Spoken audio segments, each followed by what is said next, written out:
সম্মানিত ভাইয়েরা, আজকে আমরা যে বইটা থেকে কথা শুনবো আওয়াজ করে বলতে হবে বইটার নাম। এই কোরআনে কোনো ভুল আছে, সন্দেহ আছে, সংশয় আছে?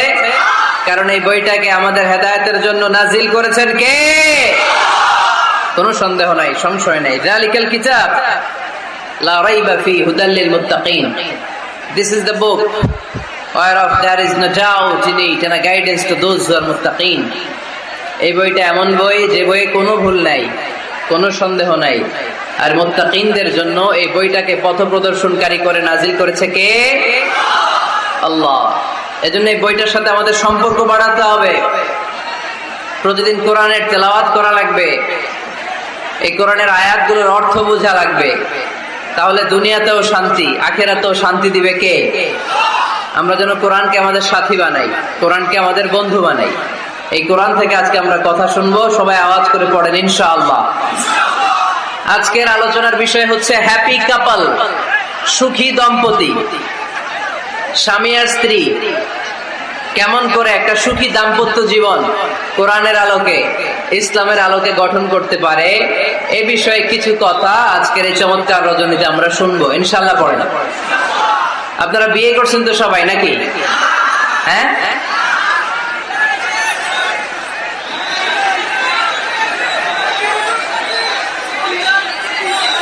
করো নাই?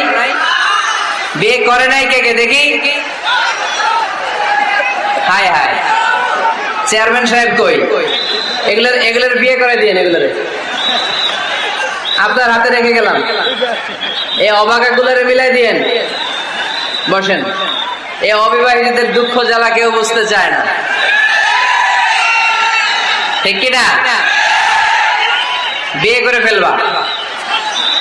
বিয়ে করলে নেয়ামত বাড়ায় দেয় কে? দারিদ্রতা থাকলে ধনাঢ্যতা দিয়ে দেয় কে? সবাই চাকরি করে বিয়ে করতে চায়, ব্যবসা ভালো হলে বিয়ে করতে চায়, কিন্তু জানেই না ব্যবসায় ভালো হওয়ার আর চাকরি পাওয়ার মাধ্যম হচ্ছে আগে বিয়ে করা। আগে কি করা?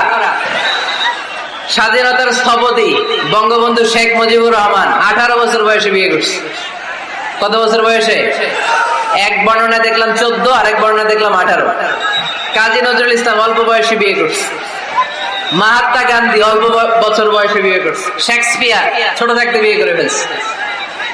তো এরা এই যে আগে বিয়ে করছে, এদের সফল হইতে কোনো সমস্যা হয়েছে? কথা বলেন না কেন?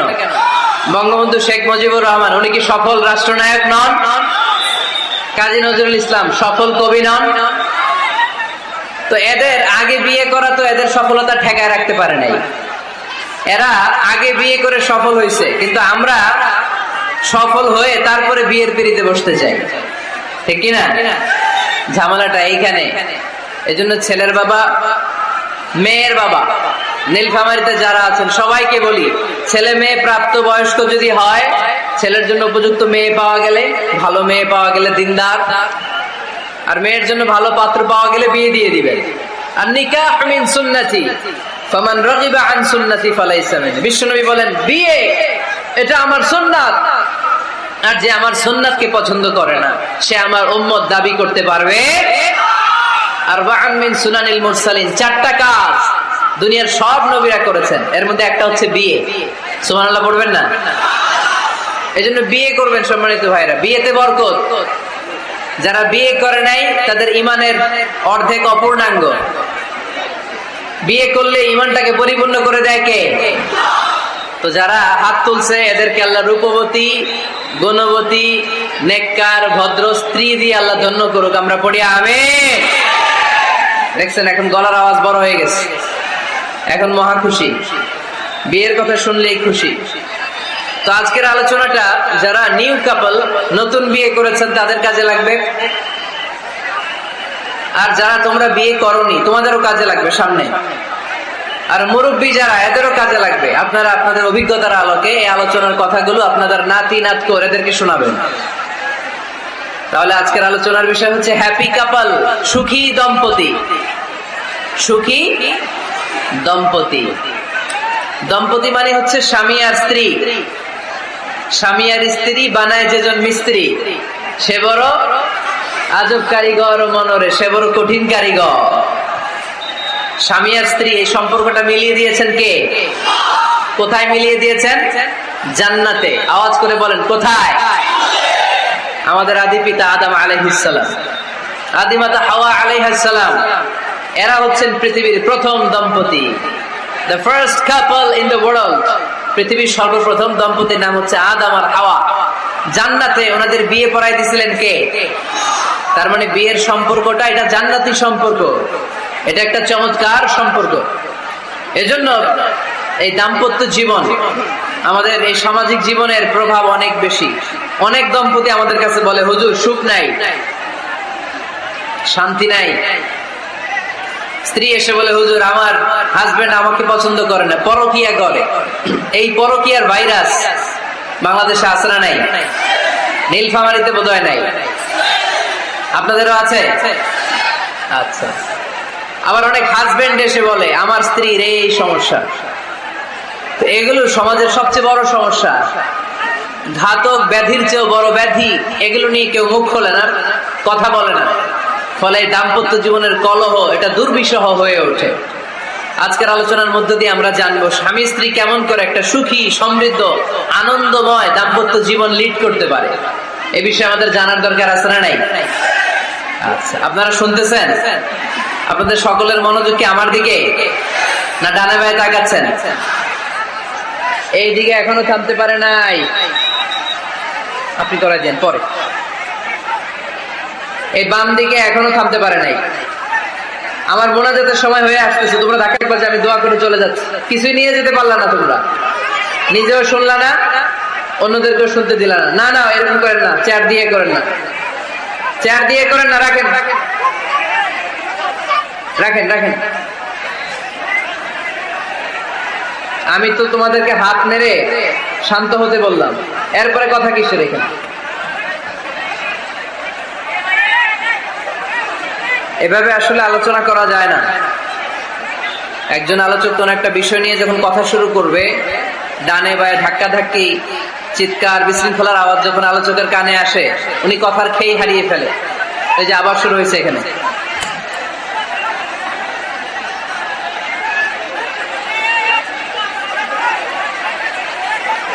এই যে এখানে 50 জন হবে, আমার দিকে তাকাও। কি এখানে কি তোমাদের সমস্যা? কি এখানে কি জায়গা নাই? তো গো ব্যাক, পেছনে যাও, পেছনে যাও। এই যে এলইডি আছে, ওখানে বসে দেখো। ওখানে তো আমার আরো বড় দেখা যায়, ওখানে যেয়ে দেখো। এইখানে কি প্রতিটা মাহফিলে এই আমার ডান দিকে, এই বাম দিকে কয়েকশো ছেলে পেলে ধাক্কা ধাক্কি করে শেষ পর্যন্ত বিশৃঙ্খলা। আল্লাহ হায়াতে বাঁচায় রাখলে মার্চের 15 তারিখ পর্যন্ত আমি আলোচনা করব দেশে।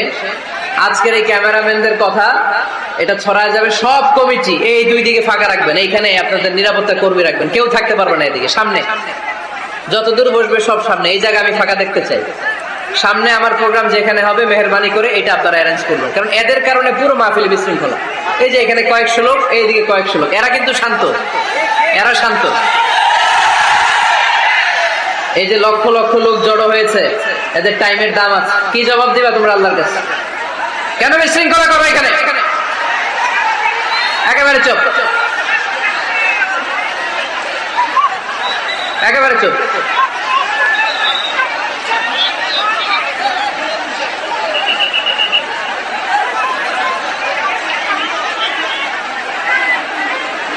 হ্যাঁ বসে যান, বসেন।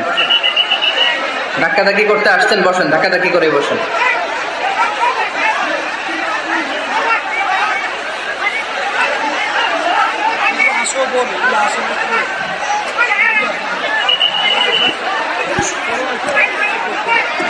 একটা তাফসীর মাহফিলের একটা ভাব গাম্ভীর্যতা আছে।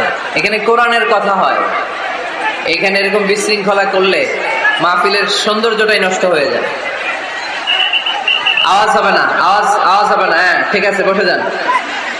ইশারায়, মুখে আওয়াজ করা যাবে না, ইশারায়।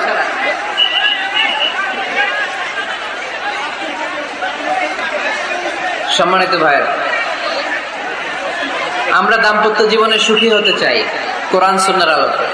স্বামী স্ত্রীর সম্পর্কটা এটা একটা মধুর সম্পর্ক, ঠিক কিনা? স্বামী স্ত্রীর সম্পর্কটা কেমন জানেন? স্বামী স্ত্রীর সম্পর্কটা হচ্ছে হাত আর চোখের মতো। হাত ব্যথা পেলে চোখ দিয়ে পানি ঝরে, আবার চোখ দিয়ে পানি ঝরলে হাত সেই পানি মুছে দেয়, ঠিক কিনা? স্বামী আর স্ত্রীর সম্পর্কটা এরকম হবে, হাত আর চোখ। হাতে হাত কেটে গেলে চোখ দিয়ে পানি পড়ে, আবার চোখ দিয়ে পানি পড়লে হাতই ওই পানি মুছে দেয়। সম্পর্কটা এরকম থাকার দরকার আছে না নাই? আছে। আল্লাহ তাআলা স্বামী স্ত্রীর সম্পর্ককে কোরআনে পোশাকের সাথে তুলনা করেছেন। ড্রেস, কস্টিউম, পোশাক।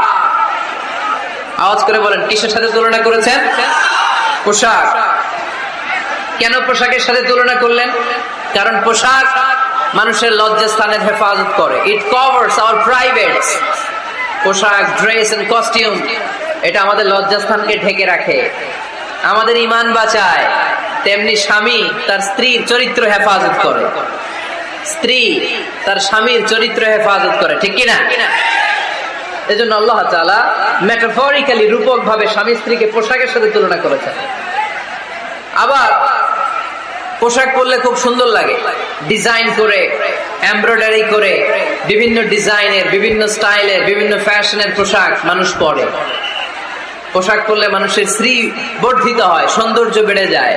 ঠিক তেমনি নারীর চোখে পুরুষ সুন্দর, পুরুষের চোখে নারী সুন্দর, ঠিক কিনা? পোশাকের 3 নাম্বার কাজ হচ্ছে পোশাক মানুষকে কমফোর্ট দেয়, আরাম। এই যে শীতকালে আপনারা অনেকে ব্লেজার পরে আসছেন, অনেকের গলায় মাফলার, অনেকের গায়ে চাদর, আরাম লাগে না? কথা বলেন না কেন? লাগে। আবার গ্রীষ্মকালে এই মাফলার পরে কেউ বের হয়? চৈত্র মাসে, চৈত্র মাসে নীলফামারীতে জ্যাকেট পরেন কে কে দেখি? পরেন? পরেন?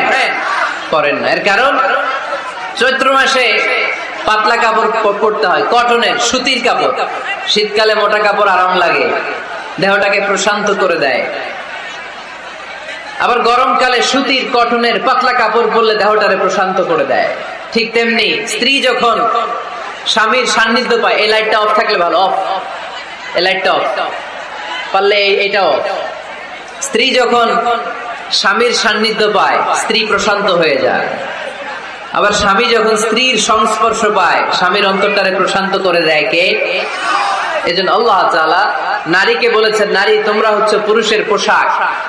আবার পুরুষদেরকে বলেছেন, ও পুরুষরা তোমরা নারীদের পোশাক। পড়েন আল্লাহু আকবার। রব্বুল আলামিন বলেন, হুন্না লিবাসুল লাকুম ওয়া আনতুম লিবাসুল লাহুন। ও নারীরা, তোমরা তোমাদের স্বামীদের পোশাক, আর তোমাদের স্বামীরা হলো তোমাদের পোশাক। পোশাক যেমনি লজ্জাস্থানকে ঢেকে রাখে, ঈমান ইজ্জতের হেফাজত করে, আব্রু ঢেকে রাখে, তেমনি স্বামী তার স্ত্রীর চরিত্রের হেফাজত করে, স্ত্রী তার স্বামীর চরিত্রের হেফাজত করে। পোশাক যেমনি সুন্দর, স্ত্রীর চোখে স্বামী সুন্দর, স্বামীর চোখে স্ত্রী সুন্দর। পোশাক যেমনি মানুষকে আরাম দেয়, প্রশান্ত করে দেয়, স্বামী আর স্ত্রী একে অপরের সংস্পর্শ পেলে তাদের হৃদয়টাও প্রশান্ত হয়ে যায়, ঠিক কিনা? এজন্য আল্লাহ তাআলা পোশাকের সাথে তুলনা করেছেন। পোশাক একে অপরের পোশাক, পোশাক চামড়ার সাথে লেগে থাকে না, আলাদা থাকে। তার মানে স্বামী স্ত্রীর সম্পর্কটা এরকম মিলেমিশে, ভালোবেসে, একাকার, ঠিক কিনা? আর নিসাউ শাকাইকুর রিজাল, নারীরা পুরুষদের কাউন্টার পার্ট। নারী হচ্ছে পুরুষের সহযোগী। এই পৃথিবীর এই সভ্যতা, এই সিভিলাইজেশন, এই উন্নয়ন, এই ডেভেলপমেন্ট, এটা শুধু পুরুষরা করে নাই। এই উন্নয়নের অংশীদারিত্বে আমাদের বোনদের, নারীদেরও হাত আছে না নাই? এজন্য কাজী নজরুল বলেছেন, এই বিশ্বে যা কিছু সুন্দর চিরকল্যাণকর, অর্ধেক তার করিয়াছে নারী, অর্ধেক তার নর। চিল্লায় বলেন ঠিক কিনা? এজন্য এই মহাবিশ্বের এই সভ্যতায় আপনাদের যেমনি অবদান, আমাদের বোনদের অবদান আছে না নাই? স্বামী স্ত্রী এই দুজন মিলে এই বিশ্ব সভ্যতা তৈরি হয়েছে। এজন্য দুজনের মধ্যে সম্পর্ক হবে পোশাকের মতো। পোশাক যেমনি দেহের সাথে লেগে থাকে, স্বামী স্ত্রীর মধ্যে এরকম সুসম্পর্কের দরকার আছে না নাই? আচ্ছা, আজকে আমরা জানার চেষ্টা করব কি করে স্বামী আর স্ত্রীর মধ্যে এই সুসম্পর্ক বাড়ানো যায়, ইনক্রিজ করা যায়। কি করে আমাদের মধ্যে মারামারি, কাটাকাটি, ঝগড়া, ডিভোর্স, এই রেটটা কমানো যায়, এই ব্যাপারে আমাদের জানার দরকার আছে না নাই? ইসলামী শরিয়া স্বামী স্ত্রী প্রত্যেককে ইন্ডিভিজুয়ালি আলাদা আলাদা কিছু দায়িত্ব দিয়েছে। স্বামীকে কিছু দায়িত্ব দিয়েছে, আবার স্ত্রীকে কিছু দায়িত্ব দিয়েছে, আবার উভয়কে কিছু দায়িত্ব দিয়েছে। আমরা শুরুতে স্বামী স্ত্রীর উভয়কে আল্লাহ তাআলা কি দায়িত্ব দিয়েছে এটা জানবো। তারপরে স্ত্রীদেরকে আল্লাহ তাআলা কি দায়িত্ব দিয়েছেন সেটা জানবো। সবশেষে স্বামীদেরকে আল্লাহ তাআলা কি দায়িত্ব দিয়েছে সেটা জানবো। এই দায়িত্বগুলো পালন করার মধ্য দিয়ে দাম্পত্য জীবনকে সুখময় করে দিবে কে? আল্লাহ।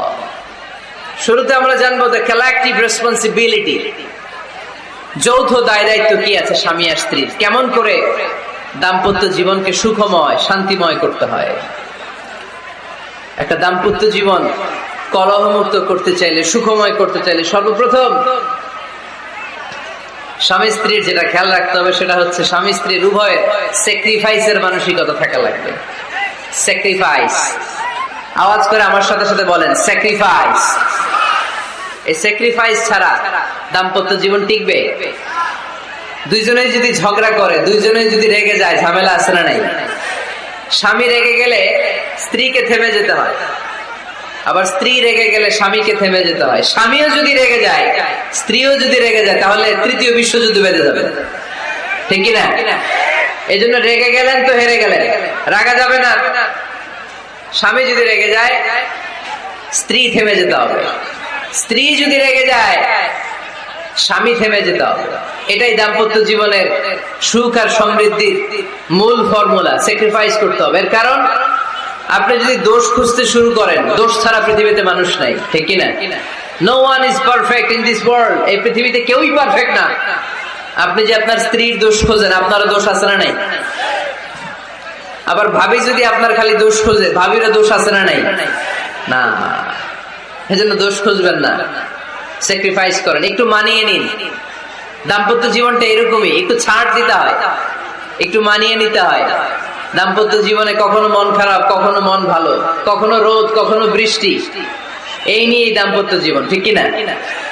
তাহলে দাম্পত্য জীবনে যদি আমরা সুখ পেতে চাই, সকল নবদম্পতিকে বলবো একটু ছাড় দেওয়ার মানসিকতা বিল্ড আপ করেন, একটু মানিয়ে নেন, একটু মানিয়ে নেন, একটু ছাড় দেন, একটু মিলেমিশে চলেন। এক স্যাক্রিফাইস আমাদের জীবনটারে, আমাদের দাম্পত্য জীবনটাকে একটা জান্নাতি দাম্পত্য জীবন বানাই দিবে, ঠিক কিনা?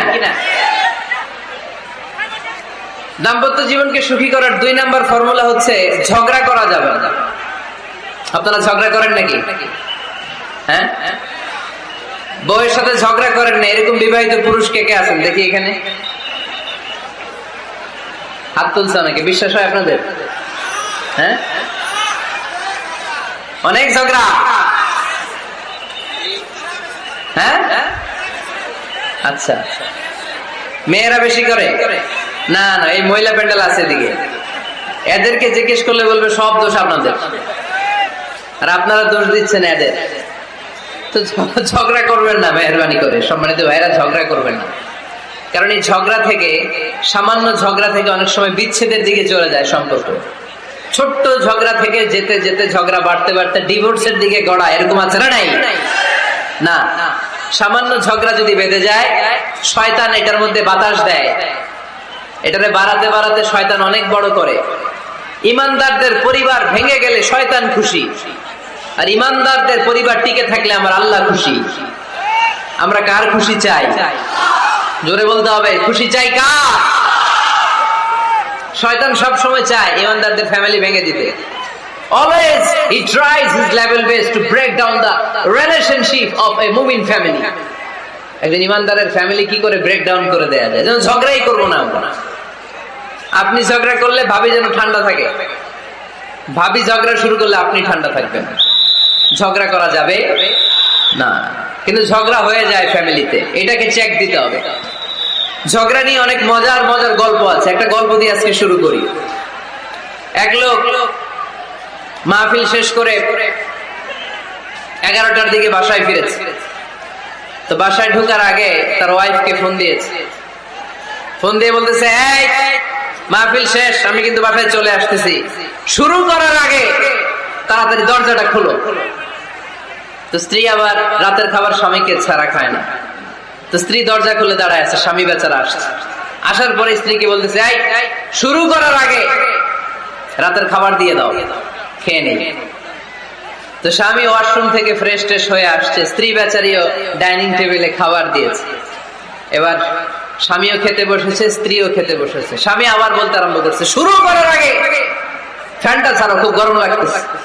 এবার তো স্ত্রী রেগে মেগে আগুন, কি আসার পর থেকে শুরু করার আগে কি শুরু করার আগে? স্বামী বলতেছে, এই তো শুরু হয়ে গেল, এই শুরু হয়ে গেল। মানে কি?